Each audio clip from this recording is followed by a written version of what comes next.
2025 সালে মুসলমানদের জন্য অসাধারণ কিছু ঘটনা ঘটতেছে এবং বছরের একদম শেষে এসে সিরিয়ার যে বিজয় সেটা সম্পর্কে আমরা খুব কমই জানি, বাট এটা প্রবাবলি এই বছরের সবচেয়ে বড় সুসংবাদের একটা হতে যাচ্ছে। আমরা কতটুকু জানি কিন্তু আমাদের মুসলমান হিসেবে অবশ্যই জানা উচিত। কেন? কারণ সিরিয়া এমন একটা জায়গা যেখানে বহু বছর ধরে মুসলমানরা প্রচণ্ডভাবে নির্যাতিত হচ্ছে বিভিন্ন ইসলাম বিদ্বেষী গ্রুপ দ্বারা, বিভিন্নভাবে নির্যাতিত হচ্ছে। এবং আমরা এই ভিডিওতে দেখব যে তারা কীভাবে নির্যাতিত হচ্ছিল এবং কত তাড়াতাড়ি আল্লাহর রহমতে, বরকতে এবং ওই অঞ্চলের কিছু মুসলমানের প্রচণ্ড সাহসিকতায় কিভাবে তারা আসলে একটা স্বাধীন রাষ্ট্র হিসেবে নিজেদেরকে গড়ে তুলতেছে। প্রথমে বলে নেই যে কেন মুসলমানদের জন্য সিরিয়া ইম্পর্টেন্ট। প্রথমত হচ্ছে আমাদের মুসলিম ভাই বোনরা যেখানে নির্যাতিত হচ্ছে, যেখানেই তারা একটা অসহায় অবস্থায় আছে, আমরা চাই তারা অবিচার থেকে মুক্ত হোক। এটা মুসলিম হিসেবে আমাদেরকে চাইতেই হবে। অন টপ অফ ইট তারা এমন একটা জায়গায় আছে যেটা হচ্ছে বিলাদাস শাম। বিলাদাস শাম কেন ইম্পর্টেন্ট? বিলাদাস শাম কোন জায়গা? বিলাদাস শাম হচ্ছে গিয়ে গ্রেটার সিরিয়া, আপনার সিরিয়া, লেবানন, জর্ডান, প্যালেস্টাইনের একটা বিশাল অংশ জুড়ে হচ্ছে শাম। হিস্টোরিক্যালি এখানে প্রচুর নবী রাসূল এসছেন যারা তাওহীদের পথে, আল্লাহর পথে মানুষকে আহ্বান করছেন। আমরা যদি কোরআনের দিকে তাকাই, পার্টিকুলারলি কোরআনের সূরা বনী ইসরাইলের 1 নম্বর আয়াতেই আল্লাহ কিন্তু ওই যে ওই ল্যান্ডের যে আল্লাহর একটা বিশেষ রহমত আছে সেটার কথা কিন্তু বর্ণনা করছেন। সুবহানাল্লাযী আসরা বিআবদিহি লাইলাম মিনাল মাসজিদিল হারামি ইলাল মাসজিদিল আকসাল্লাযী বারাকনা হাওলাহু লিনুরিয়াহু মিন আয়াতিনা ইন্নাহু হুয়াস সামিউল বাসীর। আল্লাহ বলতেছেন যে ওই যে মহান আল্লাহ যিনি একটা বিশেষ রাতে তার বান্দাকে উনি লাইলা মিনাল মসজিদুল হারামি, মিনিং উনি বলতেছেন যে মসজিদুল হারামের এলাকা থেকে উনি মসজিদুল আকসার এলাকায় নিয়ে গেল। অ্যান্ড দেন ওইখানে আল্লাহ বলছেন বারাকনা হাওলাহু। এখানে ডেফিনেটলি আয়াতটা কিসের ব্যাপারে আসছে? মিরাজের ব্যাপারে। মিরাজের ব্যাপারে আসতে গিয়ে এখানে আল্লাহ একটা শব্দ আলাদাভাবে একটা কথাটা আসছে, সেটা হচ্ছে গিয়ে বারাকনা হাওলাহু, মিনিং হচ্ছে গিয়ে মসজিদুল আকসার সারাউন্ডিং যে ল্যান্ডটাকে আল্লাহ বিশেষভাবে আল্লাহ বারাকা দিছেন। এটা একটা ব্লেসড ল্যান্ড, এটা কোরআনেই বলা আছে এবং কোরআনের এই জায়গাতে এটা বলা আছে, আরও অন্যান্য অনেক জায়গায় এটাকে ইন্ডিকেট করা হয়েছে। সো এইখান থেকে অনেক বড় বড় মুফাসসিরে কোরআন বলছেন যে এটা কোরআনের একটা একদম একটা ডিক্লারেশন, ঘোষণা যে এই ল্যান্ডটা ব্লেসড, এই ল্যান্ডটাতে আল্লাহর বিশেষ বারাকা আছে। অর্থাৎ এই এলাকাতে একটা অবশ্যই সবসময় একটা মুসলমানদের একটা গ্রুপ থাকবে যে গ্রুপটা বিশেষভাবে আল্লাহ প্রোটেক্ট করবেন এবং এই ল্যান্ডের মধ্যে অবশ্যই আল্লাহর বারাকা থাকবে। দ্যাট ডাজেন্ট মিন এখানে কোনো করাপশন হইতে পারে না অথবা কোনো খারাপ কিছু হইতে পারে না। ইট জাস্ট মিনস ওইখানে আল্লাহর একটা বিশেষ বরকত আছে। এবং রাসূলুল্লাহ সাল্লাল্লাহু আলাইহি ওয়াসাল্লামের অন্তত 10টার বেশি অথেন্টিক হাদিস আছে যেইখানে উনি এই বিলাদাস শামের ব্যাপারে, এই এলাকার, এই অঞ্চলের ব্যাপারে বিশেষভাবে উনি দোয়া করছেন অথবা উনি এইটার প্রশংসা করছেন। 10টার বেশি হাদিস আছে। রাসূলুল্লাহ সাল্লাল্লাহু আলাইহি ওয়াসাল্লাম অথেন্টিক হাদিসে 2-3 বার বলছেন, ইয়া আল্লাহ ব্লেস ফর আস আওয়ার শাম, bless for us our Yemen. Meaning এই কতগুলো অঞ্চলের জন্য রাসূলুল্লাহ সাল্লাল্লাহু আলাইহি ওয়াসাল্লাম বিশেষভাবে দোয়া করছেন এবং রাসূলুল্লাহ সাল্লাল্লাহু আলাইহি ওয়াসাল্লাম অথেন্টিক হাদিসে বলছেন সেখানে অবশ্যই একটা মুসলমানদের একটা গ্রুপ থাকবে যারা সবসময় অবিচারের বিরুদ্ধে দাঁড়াবে, যাদেরকে আল্লাহ প্রোটেক্ট করবে এবং তারা ডে অফ জাজমেন্ট পর্যন্ত তারা সেই অঞ্চলে থাকবে। ইট ডাজেন্ট মিন, আমি অ্যাগেইন কিছু মানুষ এখানে ভুল বুঝেছে, তারা বলে যে তাহলে এখানে কেন রক্তপাত হয়, তাহলে এখানে কেন করাপশন হয়। দ্যাট ডাজেন্ট মিন এই এলাকার সমস্ত মানুষই ভালো বা সমস্ত মানুষই জান্নাতে যাবে অথবা আমাদের সবাইকে সব অঞ্চল থেকে আমাদের ওই অঞ্চলে চলে যাওয়া উচিত, এই কথাটা এখানে বোঝানো হচ্ছে না। বরং বলা হচ্ছে যে ওই অঞ্চলে বিশেষ আল্লাহর রহমত আছে এবং একটা গ্রুপ অফ পিপল অবশ্যই ওইখানে সবসময় থাকবে যাদেরকে আল্লাহ প্রোটেক্ট করবেন এবং যারা তৌহিদের পক্ষে সারা জীবন থাকবে প্রজন্মের পর প্রজন্ম। সেই অংশটা, সেই পপুলেশনটা ছোট হইতে পারে, তারা একটা বৃহত্তর জনগোষ্ঠীর ছোট অংশও হইতে পারে, কখনো বড় হইতে পারে, কখনো ছোট হইতে পারে, সেটা নলেজ অফ আনসিন, সেটা আমরা জানি না। এখন আমরা চলে আসি আমাদের বর্তমানে কি হয়েছে। ঘটনাটা কি আমরা দেখতে পাচ্ছি, আসাদ যে মুসলিম বিশ্বে যতগুলা শাসক ছিল এর মধ্যে সবচেয়ে অত্যাচারী, খারাপ এবং নিজের দেশের মানুষকে সে যেভাবে অত্যাচার করছে এটা বোধহয় আর কোনো এই গত 50 বছরের মধ্যে আর কোনো মুসলিম শাসক তার জনগোষ্ঠীর উপরে করে নাই। অসম্ভব খারাপ লোক, সে এখন পালায় যাচ্ছে। এবং সে ফাইনালি তার থেকে সিরিয়ার যে সাধারণ মুসলিমরা এবং শুধু মুসলিমরা না, অন্য ধর্মাবলম্বীরাও এখন আসাদ থেকে মুক্তি পাচ্ছে। আসাদ যে একটা অত্যাচারী শাসক, এ ব্যাপারে কারও কোনো সন্দেহ নাই। কিন্তু এই আসাদকেই কিন্তু প্রোটেক্ট করে রাখছে এতদিন ধরে কে? রাশিয়া এবং ইরান। যেখানে বোঝা যায় যে ইরানের যে পলিসি, সেই ফরেন পলিসি অনেক সময় কিন্তু যে তাওহিদবাদী মুসলমানদের বিপক্ষে কাজ করে। এটা একটা বড় প্রমাণ হচ্ছে গিয়ে আসাদ। এখন আমরা আসি যে ঘটনাটা কিভাবে হইল এবং এখানে কিভাবে কে কিভাবে কাজ করতেছে। আমাদেরকে ফেরত যাইতে হবে 2011 সালে। 2011 সালে ঘটনাটা কি ছিল? সেটা হচ্ছে আসাদ যখন তার অত্যাচারকে অনেক বাড়াই দিছে এবং মানুষ কোনোভাবেই তাকে সহ্য করতে পারতেছে না, তার অবিচারকে আর নিতে পারতেছে না, তখন তারা শান্তিপূর্ণভাবে প্রতিবাদ করার চেষ্টা করে যেন তারা আসাদকে সরাই দিতে পারে। ঠিক একইভাবে প্রতিবাদটা হয়েছিল কিন্তু ইজিপ্টে একসময় মোবারকের বিরুদ্ধে, যে সবাই বুঝতে পারছিল যে মোবারক খারাপ, মোবারককে সরাই দিতে হবে। একইভাবে আসাদের বিরুদ্ধে করে। কিন্তু আসাদ সেই সময় রাশিয়া এবং ইরানের সহযোগিতায় পূর্ণ শক্তি নিয়ে একদম তার দেশের মানুষকে হাজার হাজার, কোনো কোনো ন্যারেশনে আসে যে প্রায় লাখের উপরে মানুষকে সে কিন্তু শুধু হত্যা করে, জেলবন্দি করে এবং বিশাল একটা অংশকে সে রীতিমতো দেশ থেকে তাড়াই দিতে বাধ্য করে এবং তাদেরকে দেশ ছাড়তে বাধ্য করে। অনেকে রেফিউজি ক্যাম্পে থাকতে হয়। মানে মানে মানে হুরুস্তুল রকম অত্যাচার সে করে। এর মধ্যে আবার এসে ঢুকে হচ্ছে গিয়ে আমেরিকা এবং ইসরায়েল, যারা আবার আসাদের বিরুদ্ধে বেশ কিছু বিচ্ছিন্ন গ্রুপকে তারা ফান্ডিং করে এবং ওইটা কনফ্লিক্টটাকে আরও বাড়ায়। এর মধ্যে টার্কির অবস্থানটা নিয়ে অনেক রকম বিতর্ক আছে। টার্কি বিভিন্নভাবে সমঝোতা করার চেষ্টা করে, আর শুধু এতটুকু বলাই ভালো, কিন্তু সমঝোতা করতে গিয়ে সে কতটুকু সফল এটা একটা বিতর্ক। এটা ইভেন বিভিন্ন জিও পলিটিক্সের এক্সপার্টদের কাছেও একটা বিতর্ক। আমি আমার বক্তব্যের একটা বড় অংশ আমি 2টা লেকচার থেকে নিছি। আমি 2টা লেকচারের রেফারেন্স দিচ্ছি। একটা লেকচার হচ্ছে গিয়ে সামি হামদির একটা বক্তব্য বর্তমান অবস্থা সম্পর্কে সিরিয়ার, আর একটা হচ্ছে গিয়ে সিস্টার রাউজানের একটা বক্তব্য, যিনি মানে সিরিয়ার জিও পলিটিক্সের ব্যাপারে অনেক বছর ধরে কথা বলতেছে এবং ওনার কাজগুলো খুবই চমৎকার। আমি 2টা লিঙ্কে আমি নিচে দিয়ে দিচ্ছি, যেন কেউ যদি এটার ব্যাপারে অনেক ডিটেলস শুনতে চায় সে শুনতে পারে, কারণ এখান থেকে অনেক কিছু শেখার আছে। আসাদ বাহিনী যখন 2011 সালে প্রচণ্ড অত্যাচার শুরু করে তার নিজের দেশবাসীর বিরুদ্ধে, তখন 2012 সালে আন-নুসরা ফ্রন্ট দাঁড়ায় এবং সেই সময় 2টা গ্রুপ, একটা হচ্ছে আল কায়দা এবং আরেকদিকে হচ্ছে আইএসিস, যারা জঙ্গি সংগঠন হিসেবে বেশ পপুলার, যদিও সেখানে অনেক বিতর্ক আছে, আমি ওই বিতর্কে আজকে যাচ্ছি না। কিন্তু প্রথমে আন-নুসরা ফ্রন্ট আল কায়দার সাথে কিন্তু একসাথে কাজ করা শুরু করে প্রথমে। তার পরবর্তীতে যেটা হয় সেটা হচ্ছে আন-নুসরা ফ্রন্ট পুরাপুরি আল কায়দা থেকে আলাদা হয়ে যায়। সো সেখান থেকে দলনেতার উত্থান হয় আবু মোহাম্মদ আল গোলানি।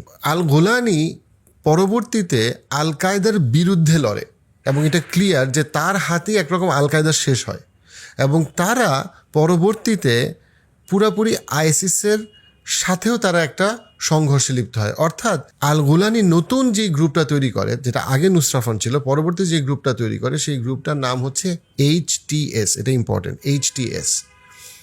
HTS পুরাপুরিভাবে আল কায়দা এবং আইসিসের বিরুদ্ধে দাঁড়ায়।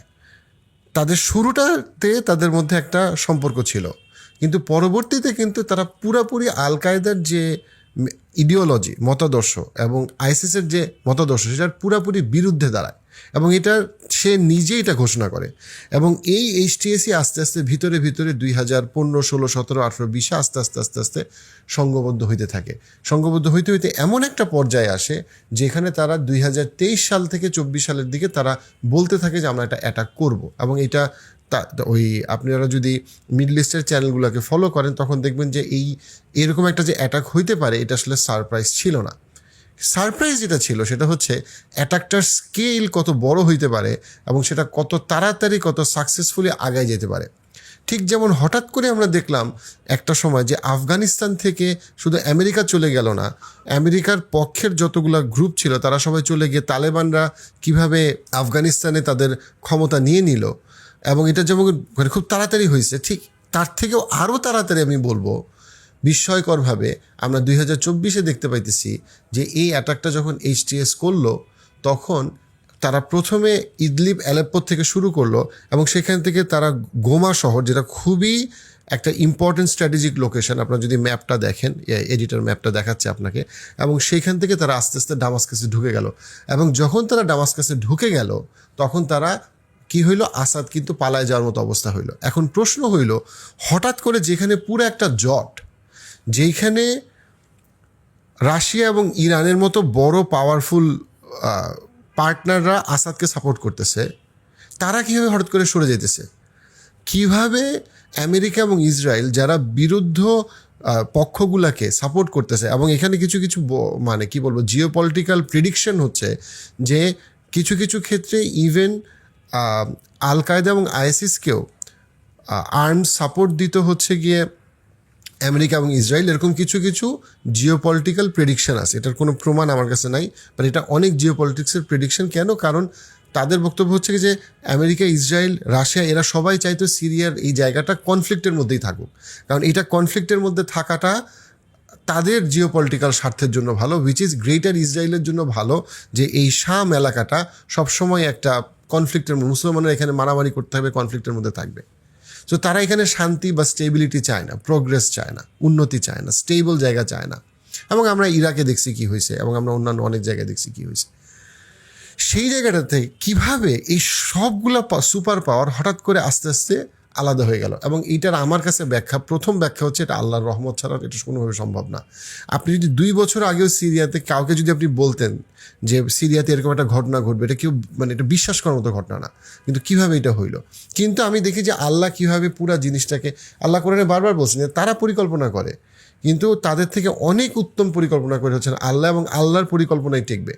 ঘটনাটা কি? ঘটনাটা হইল যে যখন তারা অ্যাটাকটা স্টার্ট করলো, HTS আর একটা স্টার্ট করলো, এখানে একটা শক্ত প্রেডিকশন হচ্ছে কি এই অ্যাটাকে একটা সাপোর্ট ছিল টার্কির, মিনিং কারণ টার্কি অনেক লম্বা সময় ধরে সিরিয়ার একটা বর্ডারকে গ্রেটার টার্কির অংশ করতে চায়, কারণ অটোমান এম্পায়ারের একটা বড় মানে একটা অংশ আসলে সিরিয়ার সাথে। সো টার্কির এখানে ইন্টারেস্টের একটা বড় জায়গা হচ্ছে এরদোগানের, যে সে চাচ্ছিল আসাদকে উইক করতে, এবং এই জন্য সে বারবার রাশিয়ার সাথে সে নেগোশিয়েট করতেছিল, কারণ রাশিয়া হচ্ছে মেইন পার্টনার আসাদের। সো এরদোগান বারবার রাশিয়াকে বলতেছিল যে তুমি আসাদকে বলো এখান থেকে সরতে, তাতে কি হবে, অটোমানরা এখানে আরো বড় ইনফ্লুয়েন্স তৈরি করতে পারবে। ইভেনচুয়ালি যেটা হয়েছে, HTSকে একটা বড় সাপোর্ট, একটা স্ট্রং জিওপলিটিক্যাল প্রেডিকশন দিছে আসলে টার্কি, অ্যান্ড ডেফিনেটলি এটা HTS এর ক্রেডিট, বাট এখানে একটা বড় পিছনে একটা সাপোর্ট ছিল টার্কির। এনিওয়ে, টার্কি এবং HTS, তার মূলত HTS তারা একবারে অ্যালেপ্পো এবং ইদলিব থেকে যখন তারা অ্যাটাক করা স্টার্ট করলো, ওই সময় আল্লাহ কিভাবে মানে আল্লাহর পরিকল্পনাটা কি দেখেন, রাশিয়া ইউক্রেনের সাথে যুদ্ধ করতেছে, এবং ওইখানে অলরেডি রাশিয়ার মানে ইকোনমি যথেষ্ট পরিমাণে একটা মানে সিরিয়াস অবস্থায় আছে। যদিও তারা ইউক্রেন ওয়ারটা জিততেছে, বাট তারা ইউক্রেন ওয়ারটাকে যত সহজ ভাবে তত সহজ হয় নাই, এটা অনেক এক্সপেন্সিভ। সো তাদের একটা বিশাল ফোকাস কোথায়, ওইখানে। ইরান তার হিজবুল্লাহ এবং তারা বিভিন্ন ফ্রন্টে অলরেডি যেই পরিমাণ আপনার লেবাননে তারা ফোকাসড, তারা এখানে আর এই ফ্রন্টে তারা আরেকটা যুদ্ধ শুরু করতে চাচ্ছে না। সো এখান থেকে কি হলো, রাশিয়া এবং ইরান উইথড্র করলো। ট্রাম্প অলরেডি তার 2016 সাল থেকে তার নীতি হচ্ছে সে আসলে সিরিয়ায় নতুন করে কোনো ট্রুপস আনতে চায় না, কারণ আমেরিকা অলরেডি অনেক ফ্রন্টে ফাইট করতেছে, এবং আমেরিকা আনফর্চুনেটলি সব ফ্রন্টেই হারতেছে। আমেরিকা ইউক্রেনে টাকা দিচ্ছে, এরা টাকা পানিতে যাচ্ছে, খালি মানে কোনো কাজের কাজ হচ্ছে না। সে ইসরায়েলকে নিয়ে সে আগাইতে পারতেছে না, এবং ইসরায়েলকে বাধ্য হয়ে সিজ ফায়ার মেনে নিতে হয়েছে লেবাননে, অর্থাৎ ওইখানেও লাভ হচ্ছে না। On top of it America আবার সিরিয়াতে ফান্ডিং করবে, পক্ষে বা বিপক্ষে, তার আগ্রহটাই। ট্রাম্প খুবই ক্লিয়ার করছে তার নির্বাচনী ক্যাম্পেইনে যে সে মিডল ইস্টে আর ফান্ডিং বাড়াইতে চায় না, পারলে সে কমাইতে চায়, সে ট্রুপস উইথড্র করতে চায়, সে তার নিজের ইকোনমিকে বাঁচাতে চায়, যেটা মুসলমানদের জন্য ভালো, যে সে যাক, সে আমেরিকাতে যা করুক, সে মিডল ইস্ট থেকে সরুক। সো প্র্যাকটিক্যালি এইভাবে করে যেই সিরিয়াতে মনে হইতেছিল সবাই এসে কামড়াকামড়ি করতেছে, সেখান থেকে হঠাৎ করে সবাই আস্তে আস্তে তার আগ্রহ সরায় ফেলতেছে, এবং তাতে ওইখানকার যারা শান্তিকামী মানুষ, সেই শান্তিকামী মানুষ তার দেশটাকে যেই আশা নিয়ে তারা 2011 সালে তারা আসলে প্রোটেস্ট করতেছিল আসাদের বিপক্ষে, তার থেকে আরও ভালোভাবে, কিন্তু তারা অনেক সময় অনেক মানুষ মারা গেছে, অনেকে টর্চার্ড হয়েছে, বাট আলটিমেটলি তারা তাদের কিন্তু মাতৃভূমিটাকে ফেরত পাইল। এবং যেই জায়গাটা কোরআনে বলা হয়েছে যে এই ল্যান্ডটাকে আল্লাহ বিশেষভাবে আল্লাহ ব্লেসিং দিছেন, বারাকা দিছেন, এবং রাসূল সাল্লাল্লাহু আলাইহি ওয়াসাল্লাম দোয়া করছেন, রাসূল সাল্লাল্লাহু আলাইহি ওয়াসাল্লাম বলছেন আমাদের শাম, এবং উনি বারবার দোয়া করছেন। সেই জায়গাটায় রাসূল সাল্লাল্লাহু আলাইহি ওয়াসাল্লাম তার কয়েকজন সাহাবাকে ইন্ডিকেট করছেন যে তুমি শামে যাও, মানে মিনিং এটার একটা ব্লেসড ল্যান্ড, সেই ইন্ডিকেশনটা এখানে আসছে। এবং সেই জায়গাটার জন্য কিন্তু আল্লাহর এই বারাকাতের যে একটা চিহ্ন, সেই চিহ্ন আমরা দেখতেছি। ভবিষ্যৎ কি হবে? এই ভিডিওটা যখন আমি শ্যুট করতেছি ডিসেম্বরের 8 তারিখ সকালে, তখন অলরেডি দামাস্কাস HTS দখল করার পথে। সামনে কি হবে এটা প্রতিদিন চেঞ্জ হচ্ছে, কিন্তু আমরা আশা করি এবং দোয়া করি যে সিরিয়ার যারা শান্তিকামী মানুষ তারা যেন আবার সিরিয়াকে ওইভাবে তৈরি করতে পারে যেটা আসলে সবার জন্য সুবিচার এবং নিরাপত্তার কারণ হবে। এখানে অনেকগুলো প্রশ্ন, উত্তর আমি জানি না। যেমন একটা প্রশ্ন হচ্ছে যে আসলে HTS কি একটা খুবই ইসলামী জঙ্গি সংগঠনের মতো আচরণ করবে, নাকি একটা কি বলবো, একটা শান্তিকামী নিরাপদ মুসলিম রাষ্ট্র হিসেবে তৈরি করবে যেখানে বিভিন্ন ধর্মের মানুষ নিরাপত্তার সাথে থাকতে পারবে? এই প্রশ্নের উত্তর সরাসরি আমার কাছে না। আমি কীভাবে জানি? আমি জানি না, আমি ওই দেশে থাকি নাই কখনো, আমি যাই নাই কখনো। তবে কতগুলো ইন্ডিকেশন বোঝায় যে HTS আসলে কোনো জঙ্গি গ্রুপ না। এটা আমার কাছে কোনো নিশ্চয়তা নেই, আমি গ্যারান্টি দিতে পারবো না। তালেবানরা আসলে কেমন আমি জানি না। তালেবানদের অনেকগুলো দিক আছে যেটা চমৎকার, অনেকগুলো দিক আছে যেটার ব্যাপারে আলেমরা পক্ষে বলছেন, বিপক্ষে বলছেন। সো আফগানিস্তান আরেক দিনের একটা লম্বা ডিসকাশনের পয়েন্ট। কিন্তু আমি এটা বলতেছি যে আসলে HTS কেমন করবে, বা মোহাম্মদ গিলান আসলে মুসলিম নেতা হিসেবে সে কি সুবিচার করবে না অবিচার করবে, এটা বলা মুশকিল।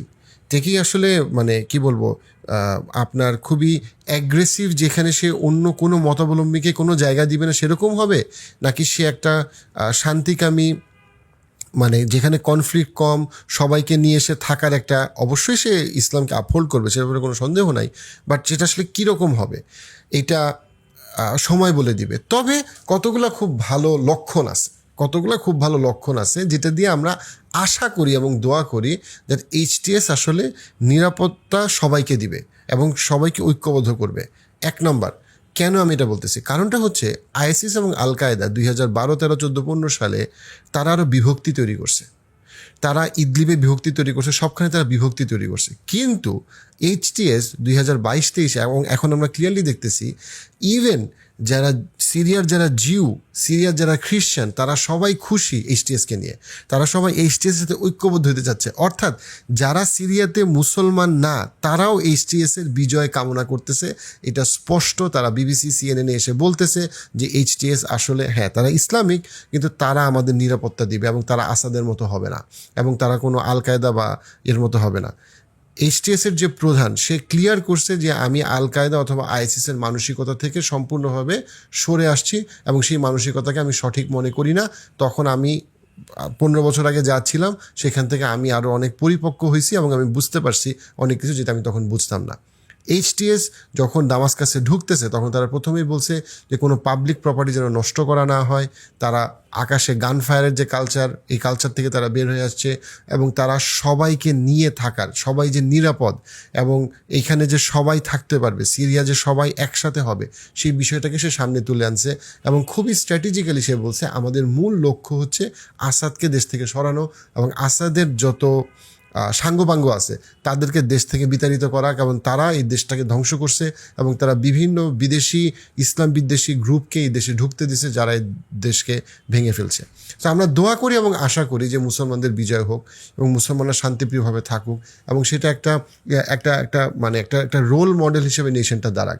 আমরা আশা করি এবং দোয়া করি যে কোনো খুবই সাংঘর্ষিক অথবা খুবই ইসলামী জঙ্গি ভাবাপন্ন কোনো দল সিরিয়া দখল না করুক এবং ইসলামের এমন কোনো ভুল রিপ্রেজেন্টেশন না হোক সিরিয়াতে, এবং সেই জিনিসগুলোর থেকে যেন আল্লাহ মুসলমানদেরকে হেফাজত করে, এবং কোনো রকম খাওয়ারিজি মানসিকতা থেকে আল্লাহ মুসলমানদেরকে হেফাজত করুক, এবং সঠিকভাবে যখন মুসলমানদের উপর নির্যাতন করা হচ্ছে সেখানে মুক্তিকামী মুসলমানরা যেভাবে একটা শান্তিপ্রিয় রাষ্ট্র গড়ে তুলতে পারে নিজেদেরকে ডিফেন্ড করে, সেই জায়গার দিকে সিরিয়া আগায় যাচ্ছে, সেই দোয়া আমরা করি, এবং এখান থেকে আরও অনেক কিছু শেখার আছে। নেতানিয়াহুর যে কান্না, এটাও দিয়ে আমি শেষ করি। এটা আমি নেতানিয়াহুর কান্না আমি এখান থেকে শুনতেছি।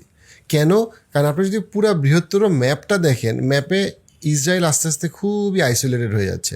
আস্তে আস্তে আপনি যদি খেয়াল করেন যে যখন সিরিয়াতে মুসলমানদের দখলে চলে আসলো, যে মুসলমানরা স্বাভাবিকভাবেই ইসরায়েলি আগ্রাসন পছন্দ করে না, আরব লীগ পুরাপুরি এটার বিপক্ষে, পুরা ব্রিক্স ইসরায়েলের বিপক্ষে, এবং নেতানিয়াহুর বিরুদ্ধে বিভিন্ন দেশে অ্যারেস্ট ওয়ারেন্ট হচ্ছে। অন টপ অফ দ্যাট আপনি বাংলাদেশের সিচুয়েশন দেখেন, আপনি যত মুসলিম মেজরিটি কান্ট্রিতে দেখেন, আপনি দেখতে পাবেন একটা জিনিস খুব ক্লিয়ারলি, সেটা হচ্ছে গিয়ে কি, যে আসলে ইসরায়েলের পতন খুব কাছে চলে আসতেছে।